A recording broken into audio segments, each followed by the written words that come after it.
Ceux-là pas. Bien. Alors, quel plaisir de me retrouver parmi vous ce soir, pour plein de raisons. D'abord parce que ce café numérique est une initiative citoyenne, communautaire, et j'oserais l'appeler une forme d'intelligence collective. Alors, chers amis, félicitations pour votre initiative. Depuis votre lancement en 2012, cette initiative a essaimé un peu partout. Alors, je sais, pour l'avoir vécu depuis 2000 ans, où je m'intéresse aux startups et aux PME, la difficulté de faire vivre un business model qui est un business model associatif, même si c'est des passionnés, c'est extrêmement difficile. Chacun a des cycles dans sa vie, on en parlait avec Alain avant, et puis alors on se marie, on a des enfants, et puis automatiquement ça diminue, puis on y revient après. En tout cas, c'est pas évident, vous avez réussi. Félicitations. Alors, le monde change. Très vite, je vais revenir sur ces changements dans un instant.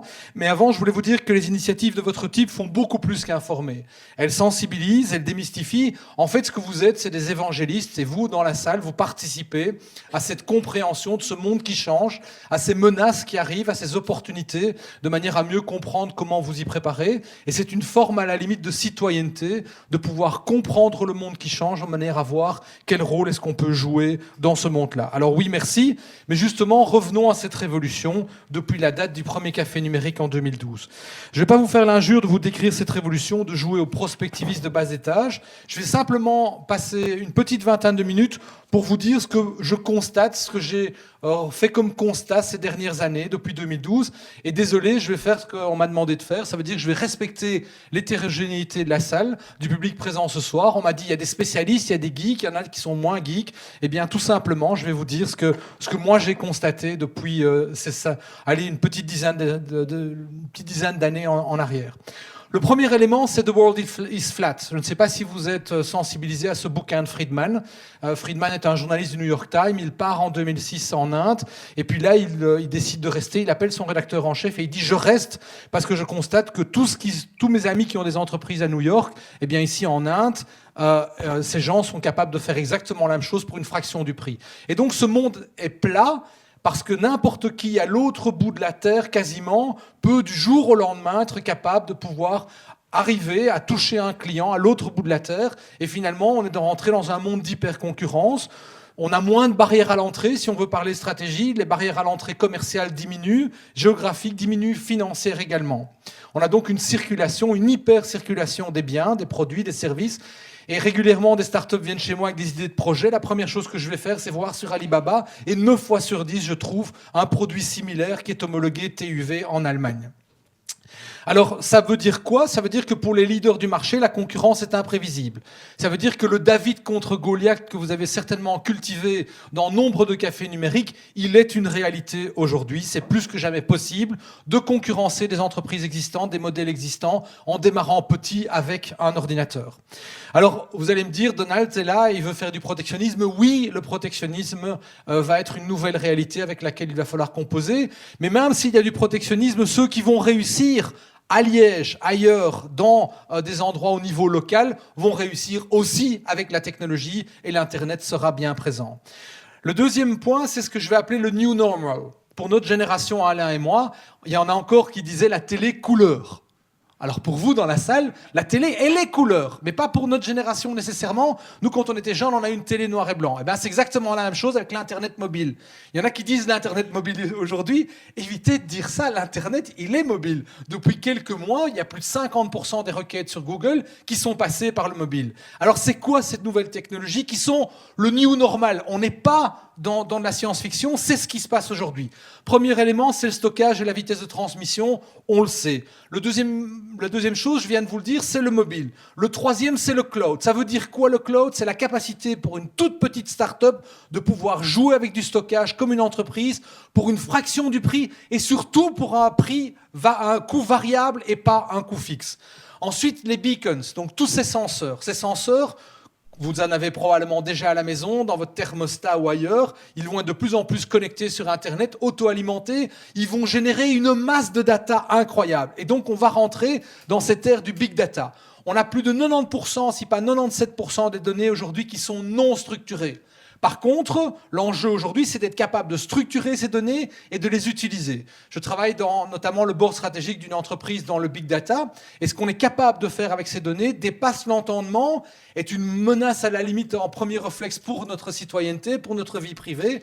Et donc ce big data, il va falloir s'en occuper. On parle de public data aussi, comment les pouvoirs publics peuvent mettre à disposition des startups des données de manière à améliorer la vie du citoyen, pas des données personnalisées, mais par exemple des données de fréquence de stationnement, d'espace libre, de fréquence de mobile, ou de fréquence ou bien de revenus dans des quartiers, de manière à, par exemple, se rendre compte que dans les 300 pas autour de ce quartier, il n'y a pas de magasin d'alimentation.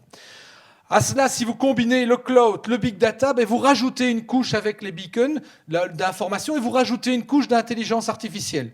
L'Internet of Things génère aussi des data et l'intelligence artificielle va boucler la boucle pour nous permettre de faire des interprétations, générer des corrélations.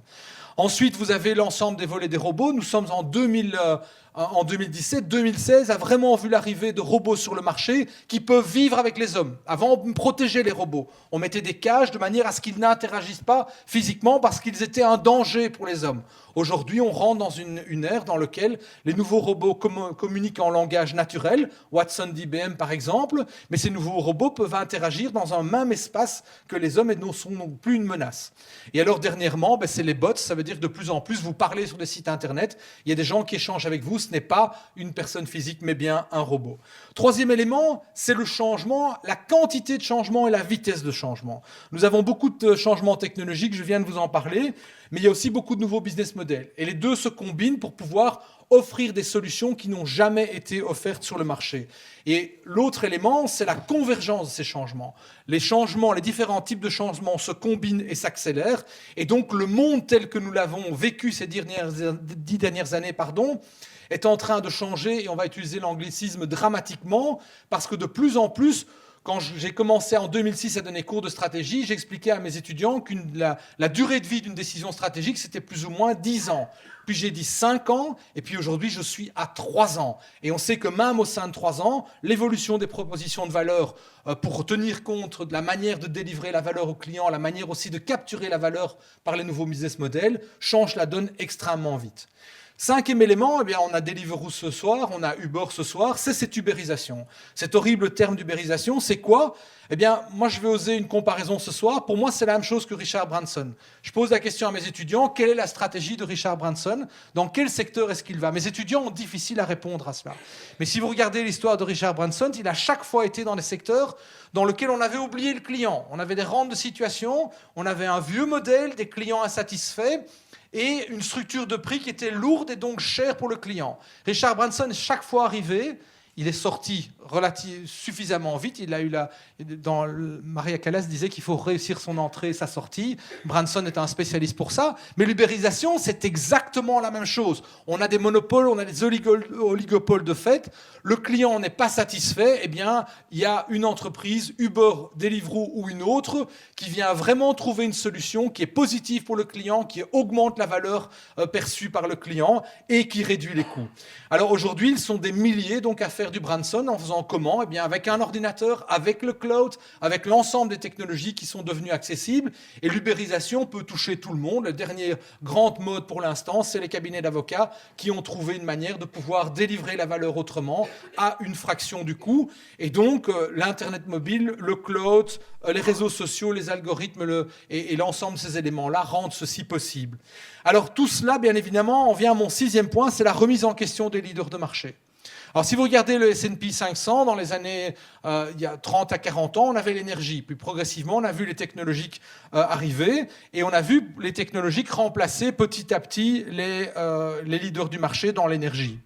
Jamais la position des leaders de marché classiques n'a été autant menacée, sous pression de ces jeunes pousses incroyablement financés, parce que Uber est incroyable financé. Vous regardez les chiffres d'Uber, Uber est en train de continuer à être en cash drain, parce que la logique de ces startups est d'être capable de gagner des parts de marché, de pouvoir être le gorilla, de pouvoir être l'acteur le plus important, de manière à pouvoir avoir une forme aussi de rente de situation. Et donc, elles peuvent travailler à perte pendant des années pour imposer des nouveaux modèles. Et donc, ça pose toute une série de questions, qu'on soit un leader de marché, qu'on soit un citoyen ou qu'on soit un État. Revenons un instant sur mon 7e point, qui est le poids des GAFA. On en a parlé en introduction. Même si des monopoles sont menacés par l'arrivée, d'autres se créent et ils seront encore plus puissants. Ils s'appellent, pour moi, ces GAFA. Donc on a un monopole qui est remplacé par un autre monopole de ces GAFA, Google, Apple, Facebook, Amazon. Ils sont rejoints par les NATU, Netflix, Airbnb, Tesla, Uber, tu en as parlé, Jérémy. Si les leaders de marché dans l'ancienne économie, c'était l'énergie, la distribution physique de produits de grande consommation, les FMCG, eh bien aujourd'hui, véritablement, ce sont les GAFA. Des GAFA pleins de cash, tellement monopolistiques, qui recouvrent tellement de secteurs grâce à leur intimité client. En fait, ce que ces GAFA ont changé, c'est véritablement une réinvention du lien client. Et le client n'est plus celui nécessairement qui paye, c'est celui qui utilise les services. Et ensuite, il ne devient pas client. Et c'est tout à fait une révolution par rapport au business model des entreprises existantes. Et donc, aujourd'hui, il est quasiment impossible de comprendre, si on essaye de faire un diagnostic stratégique des GAFA, de comprendre la portée de leur influence. Si vous regardez les secteurs dans lesquels les GAFA ont racheté des entreprises ces dernières années, ils ont non seulement une intégration verticale vers le haut en rachetant des fournisseurs, vers le bas également en rachetant de la distribution, mais aussi une croissance horizontale en investissant dans toute une série de secteurs connexes dans lesquels ils peuvent valoriser l'intimité des clients. Alors, il y a des limites au pouvoir des GAFA et des NATU, celui du citoyen consommateur qui peut refuser leurs règles du jeu, mais soyons réalistes, ces GAFA ont simplifié notre vie. Moi, j'ai un fils qui a eu un accident assez grave au genou, il n'a pas pu se déplacer en transport en commun pendant des mois. J'ai loué Uber pour la facilité que Uber me donnait pour pouvoir emmener mon fils chez le kiné, pouvoir lui permettre d'avoir une vie sociale en allant en soirée et en pouvant compter sur Uber qui cadrait parfaitement avec un besoin qui était totalement insatisfait par le marché aujourd'hui. Alors, nous sommes critiques, bien sûr, quant à la manière dont ces GAFA, ces NATU respectent notre vie privée. Mais par contre, nous aimons quand nos partenaires web montrent qu'ils nous connaissent en nous connectant sur ce que nous aimons. La deuxième limite est celle de l'État. Toutes les politiques économiques libérales ont, dès le départ, intégré le principe de la libre concurrence, garantie pour le consommateur de payer le juste prix. À ce titre, les économies libérales ont traqué et condamné les cartels et démantelé les monopoles. J'avoue suivre avec intérêt l'ensemble des initiatives qui sont prises par la Commission européenne par rapport au monopole de Microsoft dans le B2B, le monopole de Google plus dans le B2C, de comprendre comment ça va se passer. Et j'avoue que même moi, j'ai ce mixed feeling. Je suis très heureux quand j'ai des suggestions de produits, quand j'ai des suggestions d'offres, parce que mon ordinateur et Google me connaissent parfaitement bien. En même temps, je me pose certaines questions, probablement moins que d'autres, parce que c'est vraiment très très personnel. Je suis plus à l'aise peut-être par rapport à ça que beaucoup de gens. En tout cas, je comprends que dans le cadre d'une citoyenneté, on puisse se poser la question. Cette question, chacun devra se la poser un jour ou l'autre. Alors revenons à un autre point, celui du business model. Les années 70, 80 et 90 ont consacré le business plan. On était dans le monde de l'exécution, puis c'est normal, on exécutait puisque le monde était prévisible. Le monde était simple, on visualisait une opportunité, on décrivait l'opportunité, on dit « je pense que je pourrais créer une entreprise dans ce système-là ». On documentait un petit peu les choses, on imaginait un business plan totalement théorique, et puis on cherchait de l'argent sur base de ce business plan, on poussait sur un bouton vert « Start » et ça fonctionnait. Alors ce système-là n'existe plus du tout aujourd'hui, ça ne fonctionne pas comme ça, le monde n'est pas prévisible, les start-upers qui sont dans la salle, vous inventez le monde de demain. Et il n'y a pas de livre qui explique comment il faut faire, il n'y a pas d'histoire qui peut raconter dans le secteur dans lequel vous entrez comment ça va se passer. Et donc le business plan n'est plus l'outil immédiat, l'outil unique que vous devez utiliser.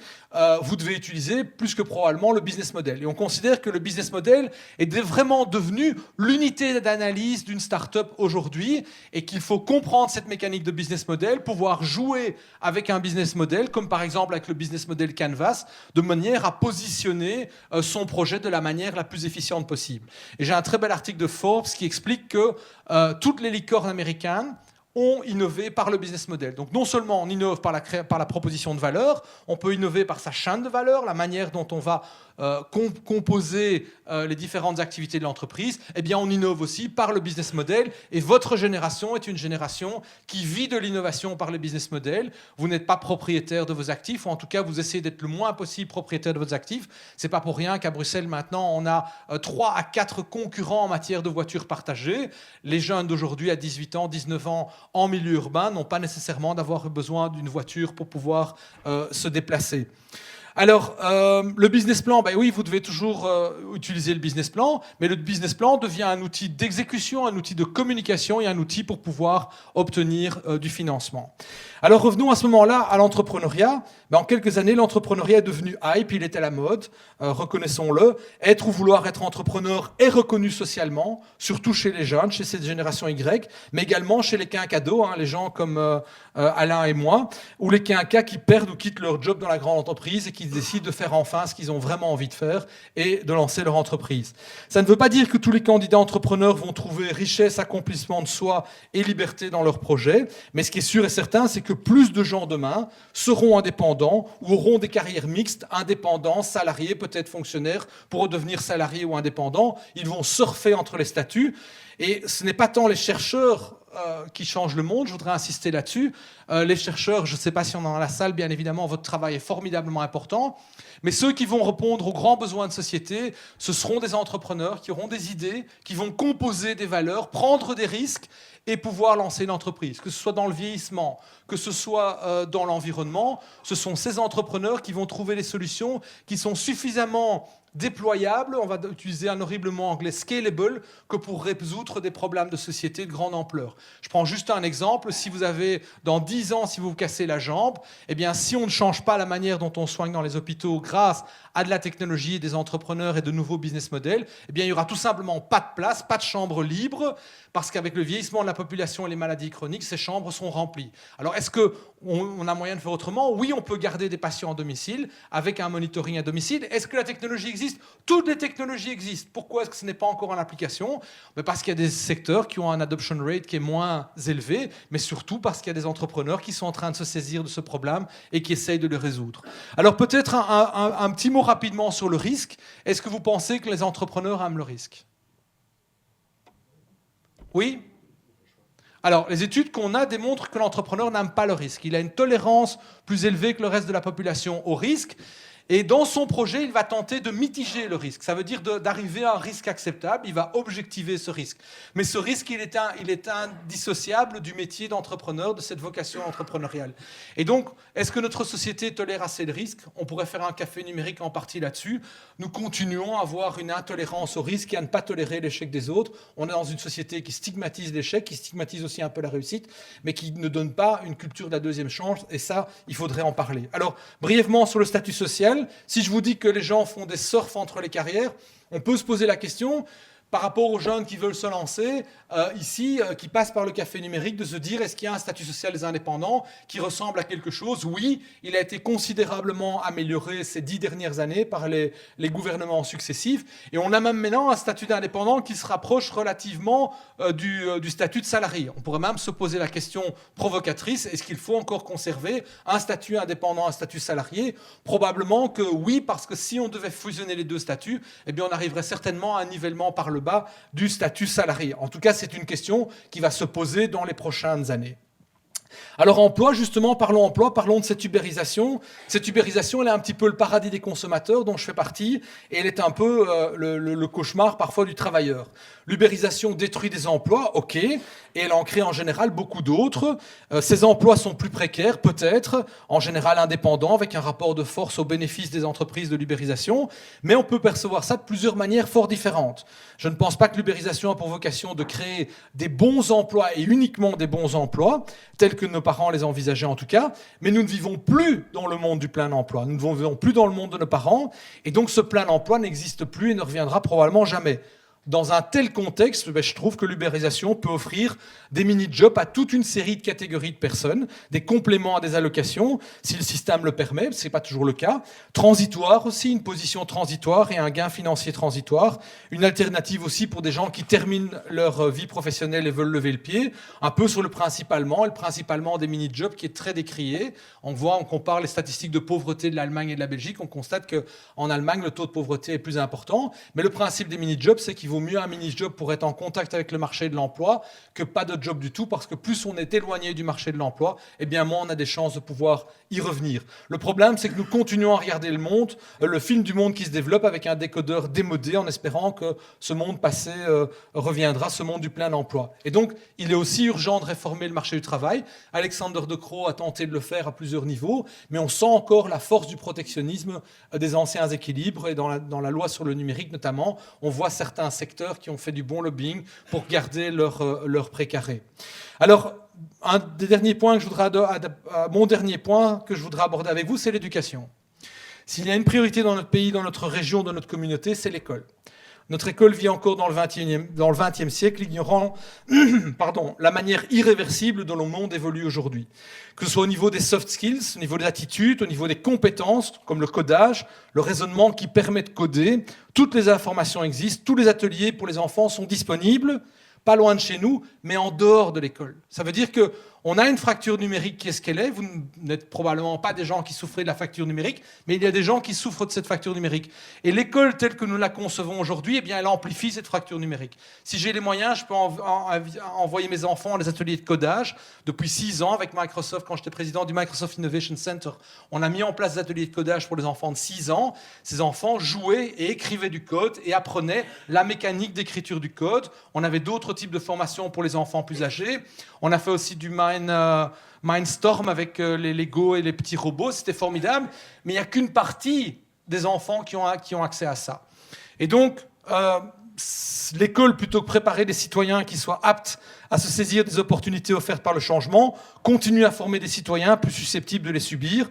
L'école renforce donc les inégalités et alimente une fracture numérique croissante, c'est ce que je venais de vous dire. Est-ce une question de moyens financiers? Probablement pas. Je pense qu'on a vraiment besoin de pouvoir avoir une reconsidération de la manière de fonctionner des objectifs de l'école. Je crois énormément dans le pacte d'excellence. Malheureusement, il n'y a pas de moyens pour le financer, mais ça ne sert à rien de donner des aides aux entreprises si de l'autre côté, alors qu'on a besoin de people business, qu'on a besoin de gens formés dans l'entreprise, si cette école ne forme pas des citoyens qui vont être capables de saisir les opportunités et de gérer les menaces qu'ils vont avoir sur le marché de l'emploi. Alors, conclusion, je pense, chers amis, que nous vivons dans une époque formidable. Gardons notre souffle pour continuer à en comprendre les tenants et les aboutissants, pour en saisir les opportunités et menaces. Continuons à passer du temps aussi pour découvrir ces technologies, ces entrepreneurs qui changent le monde ou qui ont l'ambition de le faire. Aidons les autres également, aidons ces jeunes entrepreneurs à rencontrer d'autres entrepreneurs plus aguerris, comme vous le faites, rencontrer des investisseurs potentiels, continuez à être prosélytes. Continuez à le faire de manière désintéressée, parce que c'est ça qui fait votre succès aussi. Quand on vient chez vous, on sait qu'il n'y a pas d'agenda caché. Merci au Café Numérique pour tout ce que vous avez fait ces dernières années. J'ai essayé de lancer des pistes, d'être un petit peu provocateur aussi.